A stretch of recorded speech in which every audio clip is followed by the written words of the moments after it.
Father Miguel sat alone in his dimly lit office, the faint hum of the monitors filling the silence around him. Ever since a string of burglaries had shaken the parish, he had made it his nightly ritual to review footage from newly installed hidden cameras, hoping to spot anything suspicious. Night after night, the screens showed nothing but empty hallways, shifting shadows, and the occasional flicker of a faulty light. Tonight seemed no different until it wasn't. Suddenly, a familiar figure appeared on the screen, Cardinal Luis Antonio Tagle. Miguel's breath caught as he recognized the man. The cardinal moved with an air of caution, seemingly unaware of the camera's presence. What he did next would leave Miguel questioning everything. The events leading to this moment had begun 2 weeks earlier. The parish had been a hive of activity, buzzing with anticipation for the arrival of Cardinal Tagle. News of his visit spread quickly through the town, and the community rallied to prepare for the occasion. Families arrived at the church hours early, filling the pews and spilling into the courtyard, eager to see the man whose reputation for compassion, humility, and unwavering dedication to the faith had made him beloved far beyond the church walls. Father Miguel, standing by the main entrance, adjusted his collar nervously. Though he had met Cardinal Tagle before, the weight of this visit felt different. The cardinal's presence carried an aura that inspired both reverence and awe. As a sleek black car rolled into the gravel driveway, Miguel stepped forward, his palms clammy despite the crisp evening breeze. When the cardinal stepped out of the car, his warm smile and slight bow immediately put those gathered at ease. "Your Eminence," Miguel greeted, bowing deeply. Tagle's demeanor was gracious and serene, his very presence seeming to lift the spirits of the parishioners. In a community weighed down by recent troubles, his arrival felt like a balm, renewing a sense of hope and unity among the people. Inside the church, the cardinal moved through the crowd with ease, shaking hands, offering blessings, and engaging each person with genuine interest. Miguel observed from a distance, marveling at the man's charisma and humility. Despite his high rank within the church, Tagle carried himself with the modesty of a simple servant. Yet, amidst the warmth and reverence of the evening, Miguel noticed something peculiar. Clara, the church housekeeper, stood in the shadows near the sacristy. Usually quiet and composed, she seemed unusually tense, her hands tightly clasped together. Her gaze flickered repeatedly toward the cardinal, as if she were waiting for the right moment to act. When Tagle finally approached her, Clara stepped forward and whispered something to him. Miguel couldn't hear what she said, but he saw the cardinal nod in acknowledgement. His expression remained calm and unreadable. Without another word, Clara turned and left the room, her pale face betraying an emotion Miguel couldn't quite identify. The brief interaction unsettled Miguel. Clara's unusual behavior, especially in the presence of someone as revered as Cardinal Tagle, gnawed at his thoughts.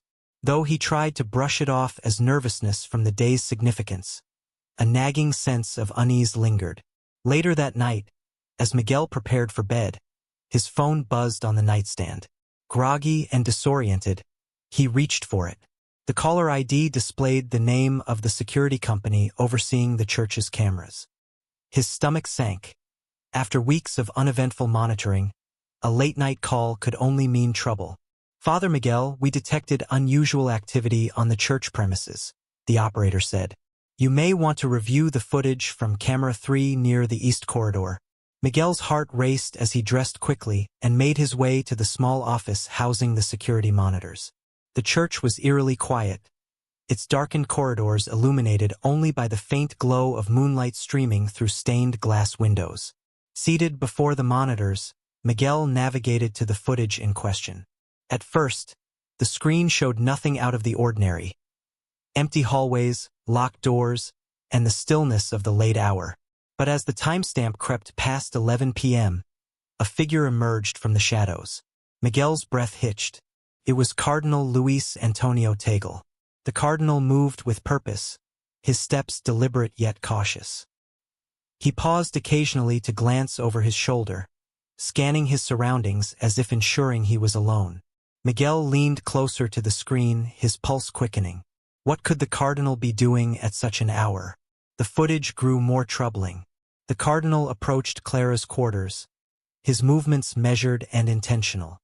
He paused outside her door, his hand hovering over the doorknob. Again, he glanced down the hallway, his wary eyes betraying an unusual tension. Satisfied he was unobserved, he turned the knob and slipped into the room.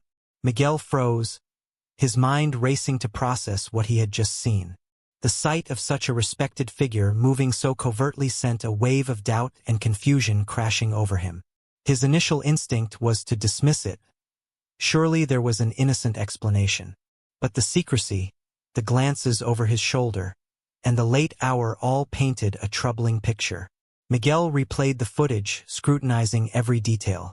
The cardinal's behavior seemed calculated, almost methodical, as if he were carrying out a carefully planned act. Miguel's chest tightened. What could he be doing in Clara's room? He murmured aloud.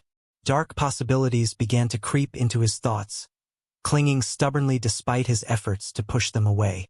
The weight of what he had seen, and the implications it carried, gnawed at him, leaving him with more questions than answers. As the hours ticked by, Miguel's unease deepened, the flickering glow of the monitors casting shadows of doubt across his troubled mind. Father Miguel switched off the footage and leaned back in his chair, pressing his fingers against his temples as he tried to make sense of what he had just witnessed. The dim glow of the monitor lingered in the corner of his eye, but the troubling images of Cardinal Tagle's secretive actions burned brighter in his mind. Miguel resolved to tread carefully, deciding to gather more information before making any decisions. Yet, deep within him, a gnawing unease remained. It was a feeling he couldn't shake, a quiet warning that what he had seen was the beginning of something far more complex than he could yet understand. As Miguel stepped out of the office, the quiet corridors of the church felt eerily oppressive. The darkness seemed deeper, the silence heavier, as if the very walls bore the weight of the secrets they contained. Shadows stretched long across the stone floors, and the faint glow of moonlight filtering through the stained glass windows offered little comfort. Miguel's footsteps echoed faintly as he made his way back to his quarters, his mind racing with questions. Could he be misinterpreting what he had seen? Or was he on the brink of uncovering something that might shatter the delicate trust within the church? Morning arrived, but the warmth of the sun did little to dispel the cold tension that had settled over the parish. The usual hum of early prayers and greetings was replaced by hushed whispers and furtive glances. Somehow, despite Miguel's hopes to contain the matter, word of the cardinal's nocturnal movements had seeped into the congregation's gossip. I heard he was seen near Clara's quarters, one woman murmured to another as they stood near the courtyard. Surely it's nothing, came the reply, though her tone carried more doubt than conviction. Cardinal Tagle is a man of God. There must be an explanation, but not everyone was so quick to defend him. A man is a man, a gruff voice interjected from nearby. Clergy or not, secrecy at that hour raises questions. Miguel passed through the crowd, overhearing snippets of conversation that only added to his growing burden. Each comment felt like another stone pressing down on his shoulders, a weight that made it harder to maintain his composure. He had hoped that the incident would remain confined to the security footage, but now it had taken root in the collective consciousness of the parish. What had started as a quiet unease was quickly spiraling into something uncontrollable. In the midst of the tension, Miguel's thoughts turned to Clara. Always a reserved and quiet figure, Clara now seemed almost ghost-like. She avoided eye contact, kept to herself, and declined to join the other nuns in their morning prayers. Her shoulders were hunched, her steps hesitant, and her gaze fixed downward, as though she carried a burden far too heavy for one person to bear. Miguel watched her from a distance, noting her growing isolation and wondering if her behavior was tied to the cardinal's visits, or if his own mind was drawing connections where none existed. That evening, Miguel found himself back in the small office, seated before the glow of the monitor. His hands trembled slightly as he replayed the footage from the previous nights. Frame by frame, the same unsettling pattern emerged. Cardinal Tagle, a man revered for his humility and devotion, leaving his quarters late at night, walking purposefully through the church corridors, and pausing briefly before entering Clara's room. Each visit lasted over an hour, sometimes two, before the cardinal returned to his quarters. One particular frame made Miguel's breath catch, the cardinal beckoning Clara toward him. Her posture was tense as she approached, and Miguel noted the way her shoulders hunched as if shielding herself from unseen eyes. When she finally left the room, her eyes were rimmed with red, as though she had been crying. Miguel sat frozen, his thoughts a whirlwind of doubt and dread. This was no isolated incident. The consistency of the cardinal's actions suggested intent, and the secrecy surrounding them cast a long shadow of suspicion. Yet Miguel clung to the hope that there might be an innocent explanation, though each passing moment made it harder to believe. Hours slipped by as Miguel wrestled with his conscience.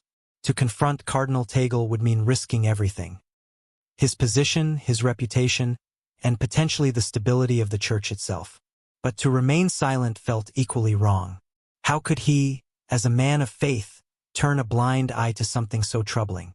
His deliberations were interrupted by the buzz of his phone on the desk. The caller ID displayed the security company's name, sending a chill through his chest. "Father Miguel," the operator said, their voice steady but laced with concern. "We've reviewed additional footage and noticed a recurring pattern of activity. Given the circumstances, we feel obligated to inform you that this behavior is highly irregular. It may warrant further action." Miguel thanked the caller and hung up, the weight of their words pressing heavily on him. If even the security company had flagged the cardinal's behavior, how much longer could he delay? Turning back to the monitor, Miguel stared at the frozen image of Cardinal Tagle standing outside Clara's door. The cardinal's face was calm, but the secrecy of his movements betrayed an unsettling purpose. As dawn approached, Miguel made his decision. He couldn't ignore what he had seen any longer. Though the confrontation would be fraught with risk, the truth had to be uncovered. Miguel resolved to approach the cardinal with respect and care, but his resolve was tinged with the fear of what he might uncover. An hour later, Miguel stood outside Cardinal Tagle's quarters, his heart pounding so loudly he feared it might echo through the silent hallway. His rosary was clutched tightly in one hand, the small gesture offering him a semblance of courage. With a deep breath, he knocked lightly on the door. It opened almost immediately, and there stood Cardinal Tagle, his calm and composed demeanor unchanged, as if he had been expecting this moment all along. Cardinal Tagle stood before Father Miguel, his face calm and inviting, exuding the warmth that had made him beloved by so many. "Father Miguel," he said, his tone kind and measured, "what brings you here at this hour?" Miguel's throat felt dry as he swallowed hard, willing himself to speak despite the storm of emotions churning within him. Stepping into the modest room, he noted the simplicity of its furnishings, a reflection of the cardinal's well-known humility. Yet Miguel's eyes did not linger on the surroundings. All his attention was focused on the man before him, the man whose actions had planted seeds of doubt in his heart.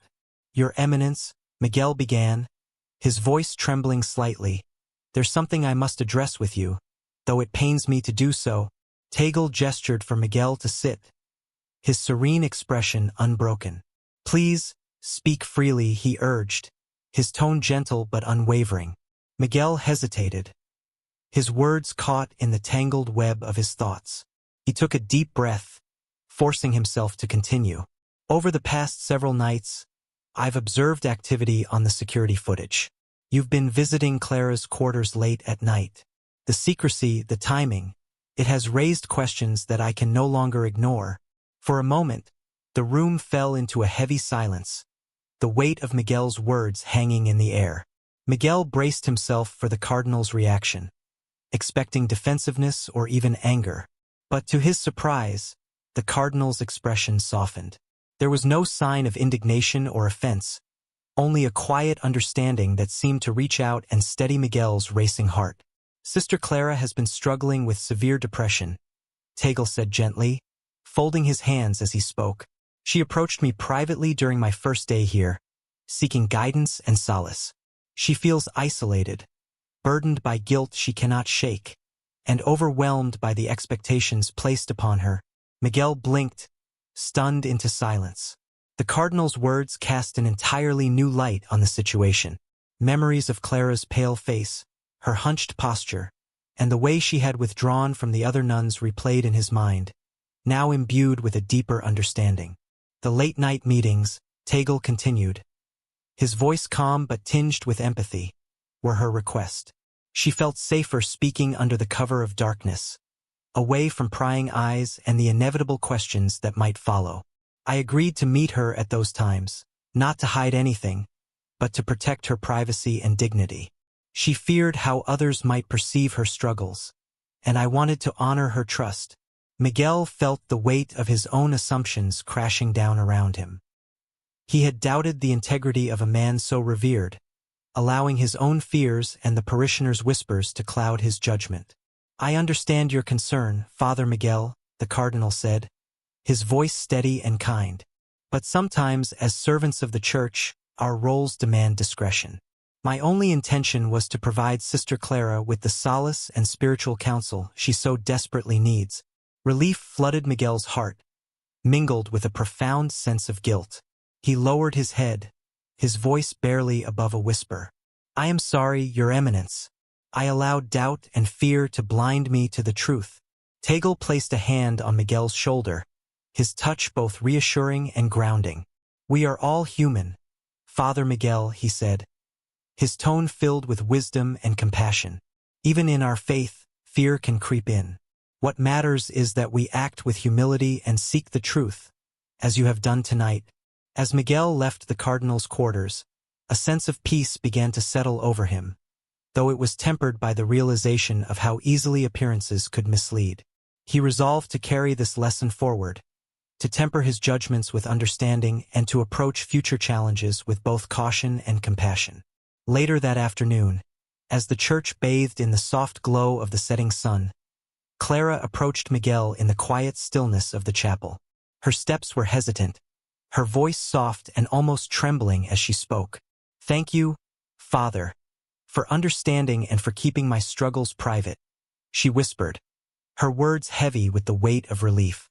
Miguel nodded, his heart heavy with humility. "You're not alone, Clara," he said gently. "We are here for you." Walking away, Miguel reflected on the delicate balance between trust and doubt, and the profound consequences of allowing fear to guide one's actions. He vowed to face future trials with an open heart, knowing that mistrust, even when unspoken, could exact a heavy toll. Have you ever made an assumption, expecting the worst only to be proven wrong? Share your experiences in the comments below. We'd love to hear your stories. Until next time, may we all strive to approach life with a little more caution, compassion, and understanding. See you in the next video.